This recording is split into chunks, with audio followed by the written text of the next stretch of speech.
The following recording is fully owned and/or licensed to Christians for Biblical Equality International. No reproduction shall be made without prior written consent from CBE. Due to the staggered start times of the lectures and workshop sessions, the following recording may begin after the speaker has already begun his or her presentation. Some content may have been edited or removed from the beginning or end of the presentation to fit the time allotted. Last but by no means least, allow me to thank CBE and her leadership and staff, especially Dr. Mimi Haddad. Mimi. Yes. First of all, for traveling to Houston from the Twin Cities. When you grab as many airplanes as she does week in and week out, it all extracts flesh. And so it doesn't go unnoticed or unwelcome. Thank you. And I might also say thank you to CBE writ large for their invaluable ministry to the body of Christ, near and far, day in and day out. For Mimi and those with whom she joins hands in this national organization, it's not a bit here and a bit there. It's drip, drip, drip, drip, and we're grateful. I'm not sure why I was invited along this weekend, but what I am very sure is this. I was not asked to come here simply to offer a litany of thanksgiving. So, let me see if I can now join hands with my colleagues, Philip and Katie and Daniel, to offer the same message, perhaps in a different key. Over 8 years ago, I had the privilege of envisioning and organizing a conference, a colloquy. It's academic speak for conference at Truett Seminary, where, as you now know, I teach. At this academic gathering, 6 New Testament scholars of international standing explored various topics where they saw a connection between Jesus of Nazareth on the one hand and Paul of Tarsus on the other.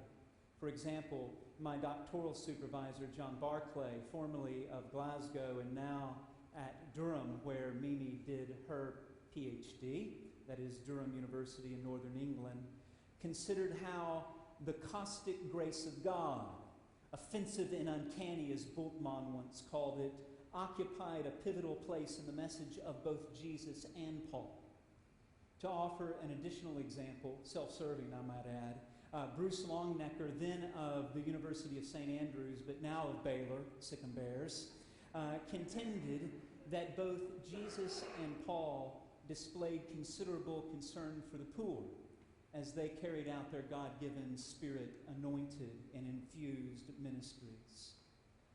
After the conference, I collected and edited the papers given by these 6 scholars, and Erdman's published these essays under the title, Jesus and Paul Reconnected, Fresh Pathways into an Old Debate. I'm grateful to Marcus Bachmuel for suggesting the title, and to each of the scholars who contributed to this volume, and to Alan Myers at Erdman's who championed and shepherded the volume along to publication. Although I did a significant amount of work, this story has a point, hang with me. Although I did a significant amount of work readying the book to go to press. Anyone who's edited a book knows that it's really not a good idea after all. Including the writing, Daniel saying, yes, I hear that testimony. Including the writing of a preface, the writing of an introduction, but I did not contribute an essay to the collection. As I look back, I regret not having done so. To be frank, I thought that I was out of my league, and that any essay a junior scholar might be able to offer didn't belong between the covers with these august ones. And all I had to do to dissuade myself from slipping a 7th essay into the book was to employ the comparative skills I learned from watching Sesame Street as a boy. One of these things is not like the other. Come on, can you tell which one? I do not offer this introductory story as false humility or to reveal my own scholarly insecurities, which by the way, persist. Nor do I share this story with you so that you might order the book. Although, you may order the book, but not online and preferably not until we break. I share this rather expansive, elongated story to say this. Had I to do it over again, I would have contributed an essay to that volume noting the congruity between Jesus and Paul with respect to women. What I did not do then and there, for whatever combination of reasons, I will seek to do so here and now. Impossible, some of you might be thinking. You would not be alone. George Bernard Shaw certainly thought so. On one occasion, the Irish playwright depicted Paul as, quote, the eternal enemy of woman, unquote. More shrill still, not me, but yet, Shaw intones, quote, Paul is no more a Christian than Jesus was a Baptist. John the Baptist, by the way. He is a disciple of Jesus only as Jesus was a disciple of John. He does nothing that Jesus would have done and says nothing that Jesus would have said. He was more Jewish than the Jews, more Roman than the Romans, proud both ways, full of startling confessions and self-revelations that would not surprise us if they were slipped into the pages of Nietzsche. That is, Friedrich Nietzsche, the Prussian philosopher. It has become something of a hobby, or perhaps a hobby horse, for no small number of contemporary believers to praise Jesus while deprecating Paul. To offer but a single example, this past weekend at a Baptist conference on sexuality and covenant sponsored by the Cooperative Baptist Fellowship and Mercer University's Center for Theology and Public Life, and hosted by the First Baptist Church of Decatur, Georgia, Melissa Browning reportedly said, and I quote, Jesus provided a different view of the body than Paul by emphasizing an embodied ministry that encompassed every aspect of human experience, unquote. This is not the time or the place to counter this contention, although I'd very much like to do so, not the least because the report indicates that she is a graduate of Truett. Wasn't my student, just a joke. One wonders, however, if N.T. Wright is not right when he writes, worked on that, can I say it again? One wonders, however, if N.T. Wright is not right when he writes, quote, people who are afraid to tell God or even Jesus how angry they are with him or them are often glad to be able to take out such anger on someone like Paul, about whom they cherish no such inhibitions. If it is not impossible to compare what Jesus and Paul thought about and how they acted towards women, is it advisable? Perhaps not, but I now have tenure, so here goes. No, seriously, this afternoon I will seek to affirm one thing that most everyone in this room already believes, namely that women in general and women in ministry in particular have a friend in Jesus. I will also attempt to challenge, however, what I regard to be a mistaken notion, namely that Paul is, quote, the eternal enemy of woman. Indeed, I will argue women have a friend in Paul as well. Or as our friend Captain Kirk now says, Jesus I have loved, but Paul, yes. Has anyone ever called you Captain Kirk? Okay, 3 times now. As an aside, allow me to add, even if you regard Paul as a friend instead of a foe, and a hero as opposed to a heel, a saint as opposed to a scallywag, and you could go on. There are people, not a few of whom are educated, liberated women, Christian women, who would prefer to throw the apostle out with the bathwater. So if nothing else, this address may be of some value in helping some of you offer an informed apologia for the hope that is within you relative to Paul and ministry. In what follows then, my aim is straightforward, if not simple. My goal is to demonstrate that women played a pivotal role in both Jesus' ministry and in Paul's mission. Having sought to have done so, I will, by way of conclusion, ask a question whose answer I would have thought then, at least, is obvious enough. The $64 question, as it were, is this. If it was the practice of Jesus and Paul to join hands with women in mission and ministry, should this not be our contemporary practice as well? And the answer will, of course, be yes, yes, and 1,000 times yes. To the extent that our extant, that is, surviving literary sources, are at all indicative of lived experience within the 1st century A.D., women were seldom afforded the dignity due them and typically lacked the opportunity to effect much socio-religious change. Taken together, it was usually thought that women were meant to be subservient daughters and wives, and that they were ill-suited for public life.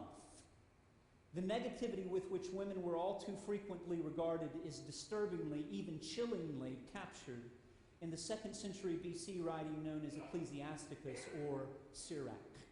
Sirach 42:14 states, quote, "Better is the wickedness of a man than a woman who does good. It is woman who brings shame and disgrace," unquote. Such a sentiment makes me grateful to number myself among those believers who do not consider Sirach to be canonical.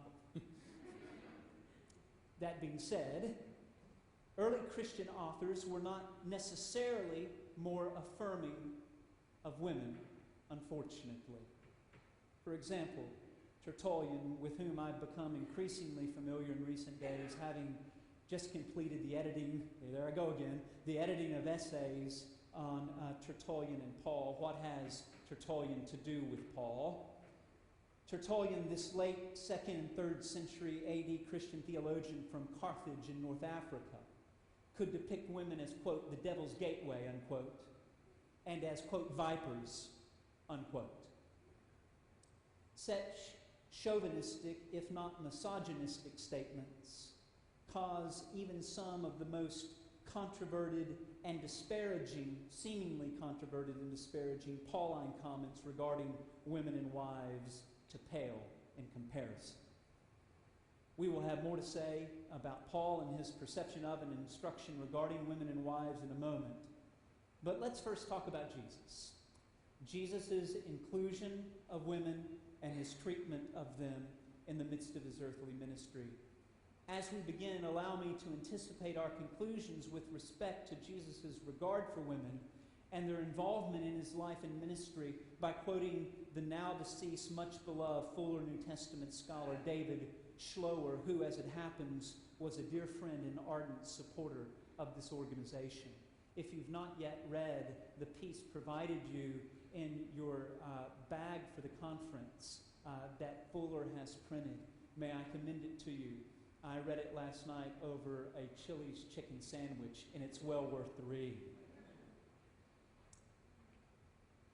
In his article simply entitled Women in the Dictionary of Jesus and the Gospels, Scholer suggests, I quote, "As a Jewish male in an androcentric patriarchal society, Jesus' respect for women as persons of dignity and worth and his inclusion of them as disciples and proclaimers in his life and ministry was very significant in its own first century context for women and their place in activity and ministry in the earliest churches, and is important as a heritage for both Jewish and Christian people today," unquote. In this serviceable article entitled Women, Scholer supports his claim that Jesus treated women with dignity and afforded them respect by noting that he, for one thing, healed women. Some of this is repetitive. As you back clean up, you understand that there's going to be some repetition, but did someone once suggest that repetition is the mother of education? So here we go. Undaunted by contact with women, even with those regarded as ceremonially unclean, thank you, Daniel, Schloer notes that Jesus healed frequently with touch involved Peter's mother-in-law, Jairus' daughter, and an unnamed woman with a 12-year flow of blood. So also a woman who had been crippled for 18 years. No less touching is the way Jesus addressed these females. Talitha Kum, little girl, get up. He once said to Jairus' once dead daughter, daughter. He calls the ritually unclean woman who had suffered hemorrhages for 12 years and from doctors who took her money and her hope but effected no cure. Can you imagine the desperation? I gather that some of you can. We heard of some of it palpably described in Katie's address earlier this morning. By the way, it undid me. I was a pool of tears. This woman was sneaky and Jesus was busy, but she was a faith-filled daughter, wanting and waiting to be made whole, and Jesus, the Prince of Peace, was able and willing to bring her peace. Additionally, Jesus sought to teach a synagogue leader that a woman who had been crippled for 18 years, whom he had healed on the Sabbath, was far more valuable than a beast of burden. She was not a dispensable animal, but an invaluable, quote, daughter of Abraham. Jesus also came to the defense of women caught in adultery or thought to be adulteresses. While not, of course, condemning promiscuity, he did not condemn the promiscuous, nor turn a blind eye toward the adulterous thoughts and acts of men. If you would look on a woman to lust for her, you have already committed adultery in your heart. That probably did not sell well in that day. Far from being inconsequential or token, Jesus viewed women as full participants in his mission and in the kingdom of God. Fortunately, Luke, the gospel which shows the greatest interest in women in the life and ministry of Jesus, names a number of Jesus' women followers and disciples, including Mary Magdalene, Joanna, and Susanna, who, quote, provided for Jesus and the 12 out of the resources. Luke also tells Theophilus and those of us who are privileged to read over his patron shoulder that Mary and Martha of Bethany offered Jesus hospitality. And Mary is said to have chosen the better part by sitting at the Lord's feet and by listening to what he was saying, even as the other 12 were meant to do the same. Not a few women were also present at the cross, burial, and empty tomb of Jesus. When the going got tough, the guys got going, but the women persisted. Taken together, the Gospels in our Bibles indicate that the female witnesses of Good Friday and or Easter Sunday included Mary Magdalene, Jesus' mother named Mary, as few as one and as many as 3 other Marys. The identity is tricky, as you know, for those of you who've studied this matter. Salome, not Salami, but Salome, Joanna, and the mother of the sons of Zebedee. As it happens, these gospel women were the first to learn about and to tell of Jesus' resurrection from the dead. So pivotal and central a role as Mary Magdalene thought to have played in bearing witness to the 12 regarding the risen Jesus, that she would latterly be depicted in the church, which by that time had fallen from its earlier grace by oppressing women largely. She was depicted as the Apostola Apostolorum, the apostle of the apostles. Although Mary was among the first to see the risen Jesus, before too long there would be a number of other eyewitnesses. In addition to the 11, we should note the 7, that is, those in John 21, and the 2 disciples traveling to Emmaus, whose heart was burning within them as he spoke to them regarding the Scriptures and the fulfillment thereof. Also, Paul reports in 1 Corinthians 15, 5 and 6, that after having appeared to Cephas, that is Peter, and the 12, Jesus subsequently appeared to more than 500 adelphoi, literally brothers, at one time, most of whom at that time were still alive, though some had died. 500 adelphoi. As Daniel has noted earlier, brothers is fictive kinship language and would have included sisters. And it strains against credulity to think that there were no sisters among these 500. So if Paul understands an apostle as one to have been commissioned by the risen Christ, it seems to me that we have our fair share even from the beginning.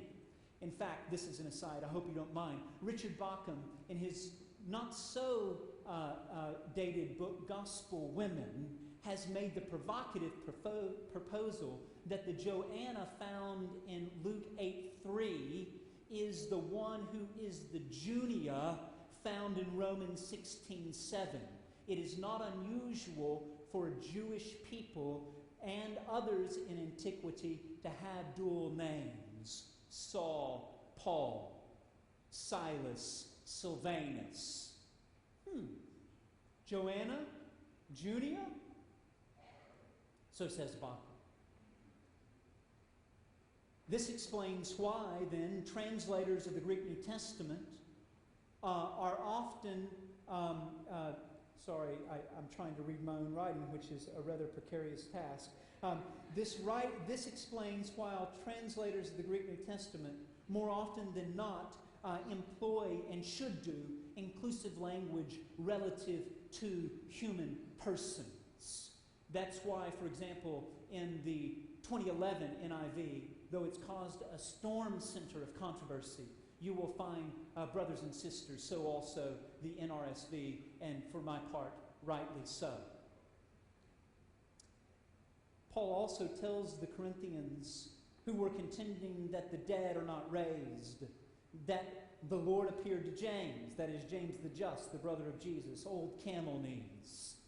Then to all of the apostles, the precise identity of whom we must admit remains rather a mystery.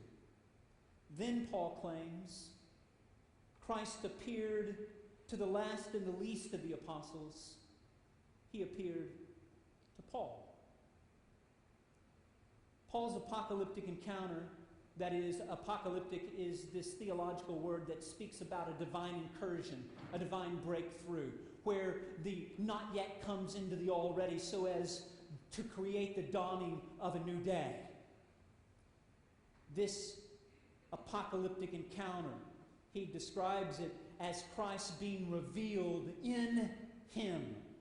This encounter with the risen Christ would prove to be a game changer, not only for him, and I exaggerate not, but for human history and not Western history alone.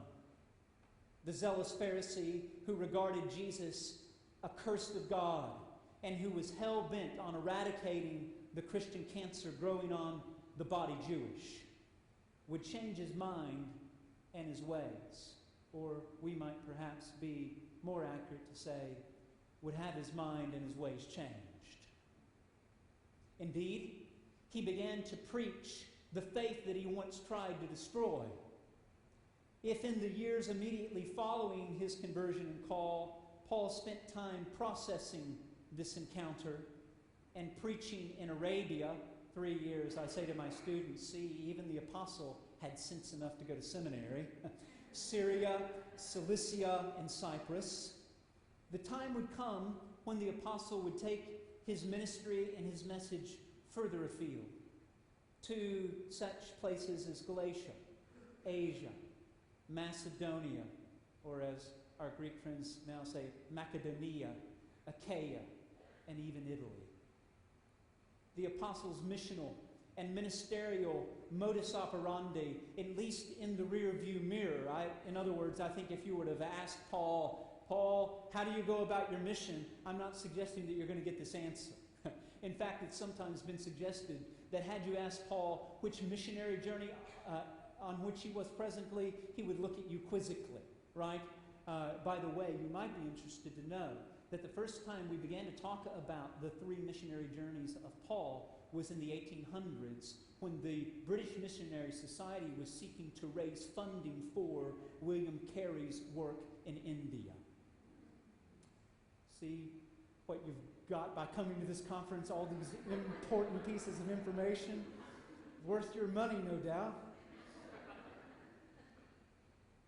To begin, Paul, who regarded himself grasped of God, as all God called people do, to take the gospel primarily to unevangelized Gentiles. We might call them unreached people groups. And that's not to say that if Paul had an opportunity to preach the gospel to a fellow Jew that he wouldn't, right? It's tough to, you can take the preacher out of the synagogue, but it's tough to take the message out of the preacher, right? He would travel, Paul would, to a given location, typically to a population center, accessible both by land and by sea. Think of Corinth, for example. Seaport city, yeah? 2 ports, yes? Lycaeum on the one hand, Cenchrea on the other. And it was built on the isthmus, the land bridge between Achaia to the north and the Peloponnese to the south. One would have thought that there was strategy that took the apostle to that city, and not only the boom economy that began to persist after Caesar refounded it in 44 BC. But that's another story for another time. So we discover that Paul got his start in ministry even in a populated place. Antioch, Syria and Antioch, through the generosity of Barnabas. And as a Christ follower and minister, Paul would also spend stretches of time in Jerusalem, Caesarea, though not willingly, in Rome, less willing yet. All of these were urban locations. If Jesus were primarily agrarian, consider the lilies of the field. Look at the birds of the air. Paul, we might say, was cosmopolitan.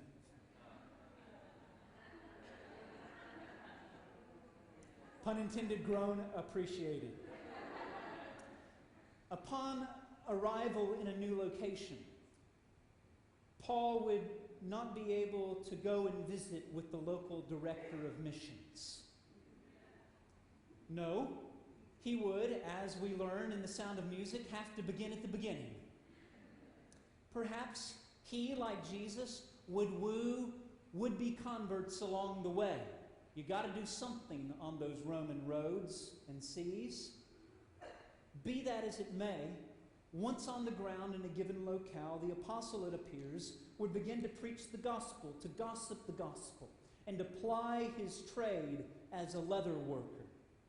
And once a handful of folk came to faith, whether through contact with a local synagogue, if there was one, where Paul was, as a traveling rabbi, able to preach, and when he did, he proclaimed Christ crucified and resurrected according to the Scriptures. Or perhaps folk came to faith through conversations in the agora, the marketplace, or in the baths, if Paul went there, or in the Colosseum, or the theater, or the stadium, if he went there, I don't know. Or in his workshop. If we can whistle while we work, Paul could witness while he did, and we gather that he did, and an ecclesia was formed. Such fledgling fellowships met in homes, be they villas like the one that Daniel described in Corinth, whereby the rich found themselves retreating to the triclinium, dining on filet mignon and drinking port, whereas subsequently the rest, some of the Johnny and Janie come-latelys, would come merely to the atrium where they would be served their soybeans and their dregs. So it might well have been a villa, but it might well have been a tenement, an apartment. But these fledgling fellowships were forged, and there it appears that they would worship. They didn't only worship in homes. I think they worshipped in rented quarters. Like we learn in Ephesus, yes, Acts 19. I think they could have worshipped in open air.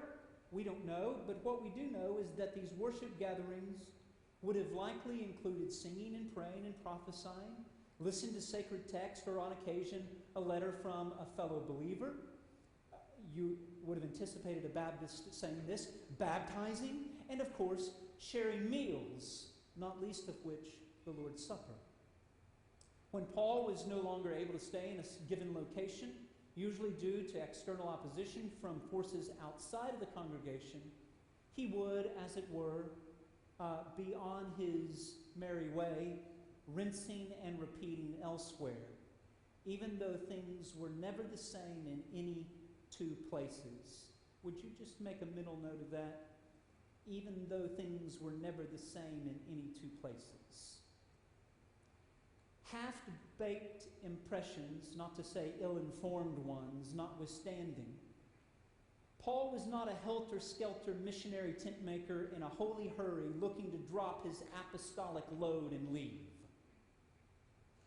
Even after spending considerable stretches of time in a place, and this is often lost on us, 18 months in Corinth, according to Acts 18:18, 3 years in Ephesus, he would strive to stay in touch with assemblies he started, either by visiting, networking, or writing. Paul's converts in churches may have been out of sight, but they were never completely out of his mind, because Paul was out of his mind for them. At the end of a long litany whereby Paul catalogs some of the sufferings that he experienced in the midst of his apostolic ministry, known as peristasis catalogs or hardship catalogs, this big one found in 2 Corinthians 11. He says, in addition to all of this, we can never scour our minds clean from the concern that we have for all the churches. Whatever else Paul was, he was a pastor. We do well to remember that. A number of Paul's letters by God's good providence, if we can't use that one P word, perhaps we can use this one, Daniel. Providence. By God's good providence, they've been preserved.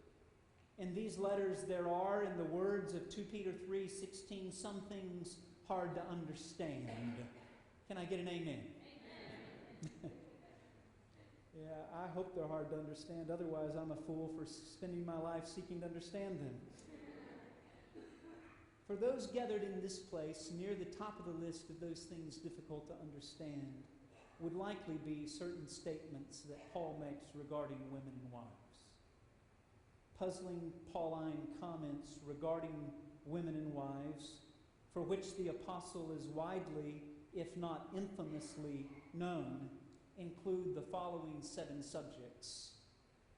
If you feel the need to take notes, I can save you the trouble. Todd _still at baylor.edu, and the text is coming your way. Repeat, yeah, rinse and repeat. Todd, Todd, _ that is stroke on the line, still, at Baylor, Baylor, Baylor, Baylor.edu,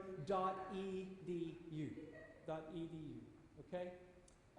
And I will gladly respond to your email and send you a copy of this text. But the 7 subjects include veiling heads or keeping hairdos up while prophesying, being man's glory, keeping silent in the churches, submitting to husbands, not exercising authority over an andros, be it a husband or a man, being deceived like Eve, and being saved through childbirth.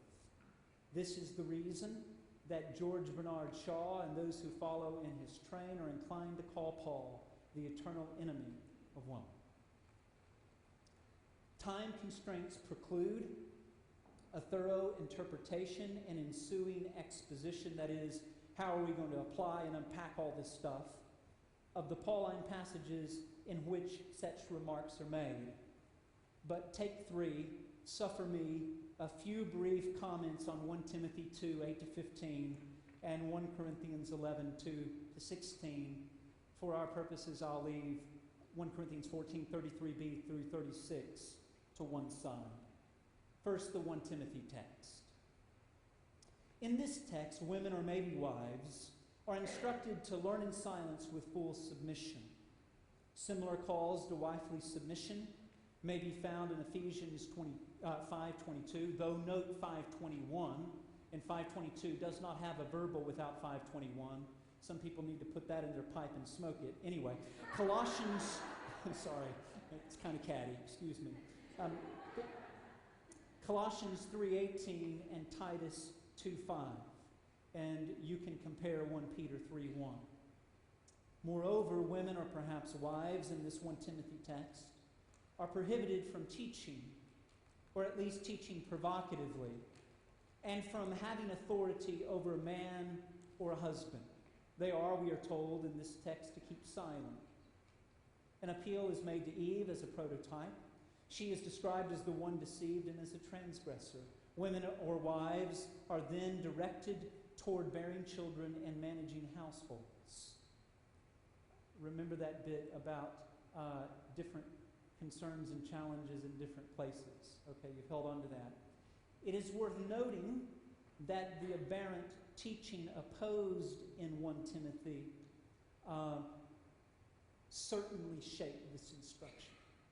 One might also observe that it is implied, though not actually stated, that leadership roles will be reserved in the pastorals for men, husbands. Although there is, of course, that interpretive question about deacons, as Dr. Payne has rightly pointed to our attention. The other Pauline passage to which appeal is most frequently made to subjugate and suppress women and wives in general, and to preclude women from ministering in particular, is 1 Corinthians 15. There, Paul forwards theological and natural arguments in an effort to get Corinthian women wives to cover their heads or to keep their hairdos up in worship gatherings. Much ink has been spilled as to why this was necessary. It seems to me imprecise, if not imprudent, to deny that Paul is operating, at least for the sake of his present argument at the beginning, with a certain hierarchical pattern that subordinates Christ to God, man to Christ, and woman to man, so rightly Dr. Kirk. It is both interesting and instructive to note, however, isn't it, that Paul does not prohibit Corinthian women and wives from praying and prophesying in the gathered assembly. So whatever else 1 Corinthians chapter 14, 33b to 36 mean, they can't mean that women cannot pray and prophesy in Corinth on a general level, right?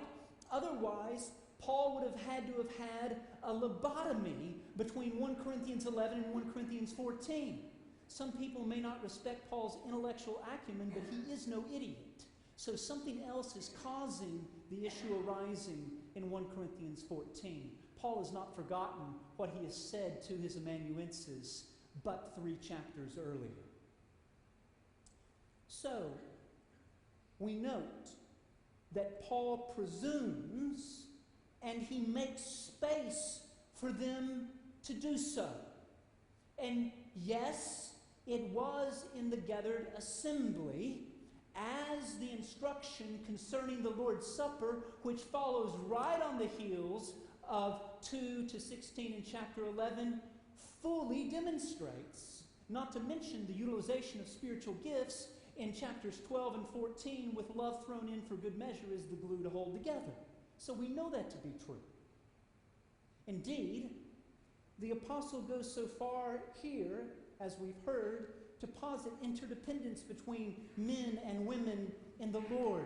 That remarkable conjunction, plain, P-L-E-N, plain. Nevertheless, in the Lord, man is not independent of woman, nor woman independent of man. Sounds strikingly similar to therefore, if anyone is in Christ, there is a new creation.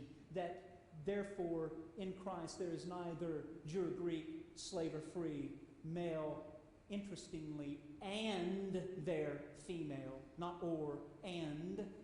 Gender distinctions remain. They're not eradicated, but they're relativized because a new day has dawned. And so we discover that taken together, these texts, that is, especially the 1 Timothy 2 text and the 1 Corinthians 11 text, offer a rather mixed epistolary bag, even if it might be acknowledged that the preponderance of evidence falls in these two texts on the side of restricting, if not prohibiting, the verbal contribution, not to mention leadership, of women wives to these given congregations.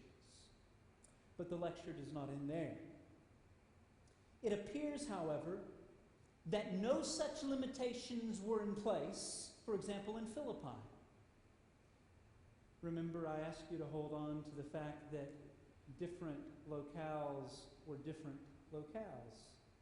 Turning to Philippians 4, 2, and 3, we discover that Paul enjoins Euodia, good journey, and Syntyche, good luck. Syntyche, she was named after the god of fortune, wasn't she? Tyche, luck be with you. Luck came in a different form. He enjoins them to, quote, think the same thing in the Lord. That is, to set aside their disagreements for the good of the congregation and for the growth of the gospel. The apostle does not enjoin these women to submission. Rather, he affirms their participation as fellow strugglers and co-workers in the gospel.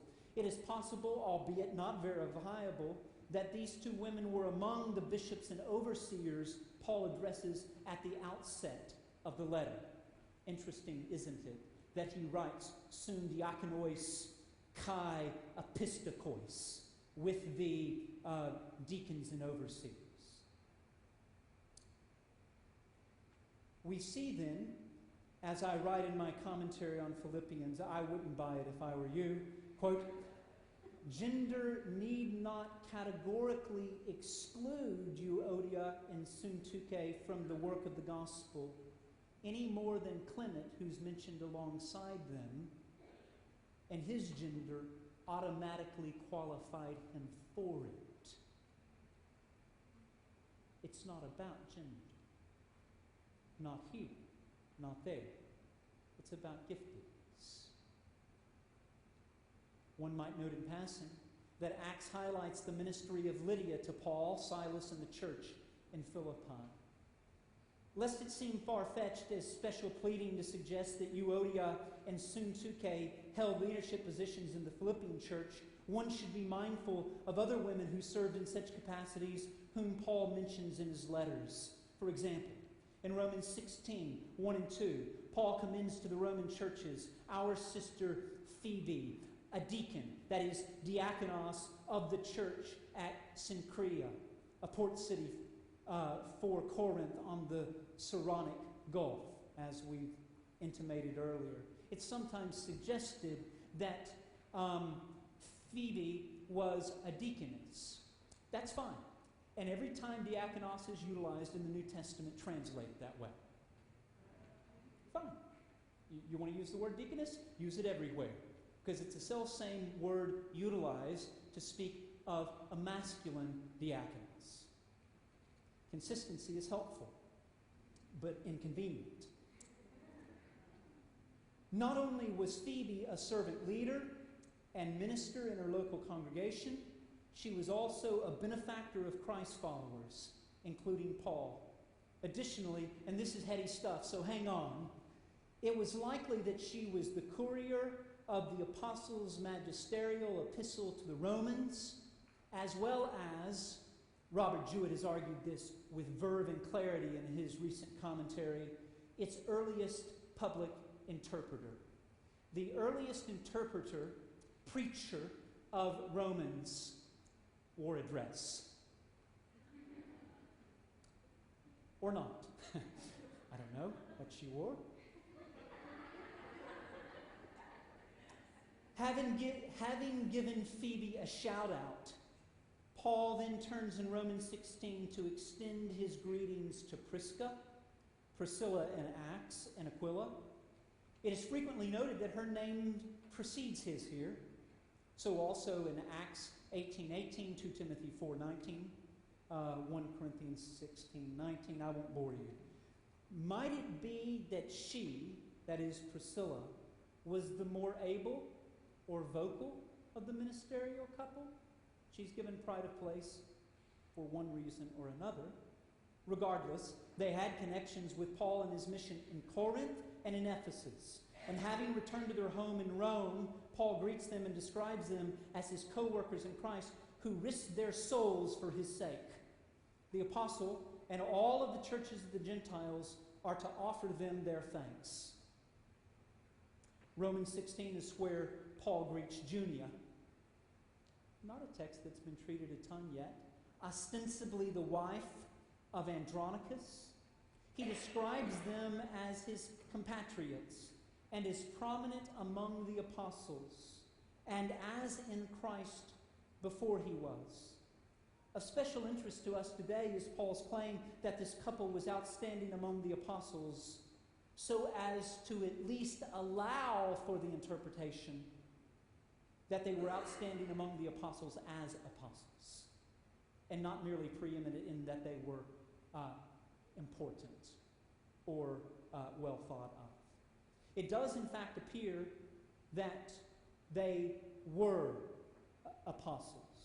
And I appeal back to 1 Corinthians 15, where the 500 encountered the risen Christ. In Romans 16, Paul also mentions the ministerial labors of a number of other women, including Maria, Tryphena, Tryphosus, and Julia. Yet, this is not all. I trust that Anne will tell me to sit down when I'm meant to be finished. I've lost track of my time. So if I were to go another 5 or so minutes, am I okay? 5 minutes? 5 minutes it is. I've probably been going 45. I'm sorry. Time flies when you're having fun. Hope you are. Okay, yep, almost finished. This is not all. You say, I hope it's almost all. In 1 Corinthians 1:11, Paul refers to Chloe's people. Chloe was seemingly a female Christian leader, benefactor who lived in Ephesus, maybe Corinth. In Colossians 4:15, the apostle extends his greetings to Nympha and to the Laodicean assembly who gathered in her home. In Philemon 2, Paul addresses Apphia as a sister. She may well have been Philemon's wife. She may also well have been a Christian co-worker in her own right. And of course, there's Lois and there is Eunice. So where does this leave us before I leave the podium? Well, it leaves us in perhaps a surprisingly pleasant, unexpected place. It comes as little to no surprise that Jesus affirmed the dignity of women, treating them as those created in the image of God, and that women played a significant role both in Jesus' earthly ministry and in his post-resurrection appearances. It may, however, come as somewhat of a surprise, at least to some, that Paul's calling women to silence and submission is tempered, and I would argue trumped, by his affirmation of mutuality, yea, equality of women and wives in marriage and ministry. Both Jesus and Paul, then, I would assert, affirmed women in both principle and praxis. Pauline prohibitions regarding women in marriage and ministry, I would contend, are exceptions to the rule, contextual, not continual, time-bound troubleshooting, not timeless principalizing, a chapter in the book, but not the whole enchilada. More often than not, women and men, between women and men, there is not meant to be exclusion in ministry, but embrace. And it is this trajectory that we trace when we say that a new day has dawned in Christ. So where does this lead us? Well, if it leaves us in surprisingly pleasant places, it leads us to different, even difficult ones. later today, if I'll shut up, Anne will lead us in thinking through our commitments as we leave this place. But for now, let me encourage us to the following. 4 R's, as Baptists are wont to do, and I sit down. Respond to God's call upon our lives. There may be that there are some here today who have been rejecting and refusing the call, saying, is there ever going to be a place? Someone once said to me, our job is to posture ourselves before God. God in God's good providence will place us. And we'll continue to work by God's grace so that there might be a place. Secondly, relay information regarding CBE, Houston chapter of the same, this conference, to your congregations. Thirdly, realize that God may be raising you up to be a spokesperson, an agent of change and hope for women in your ministerial and familial circles. As one of my friends says, sometimes silence is golden, and at other times it's just plain yellow. Give us courage, humble courage.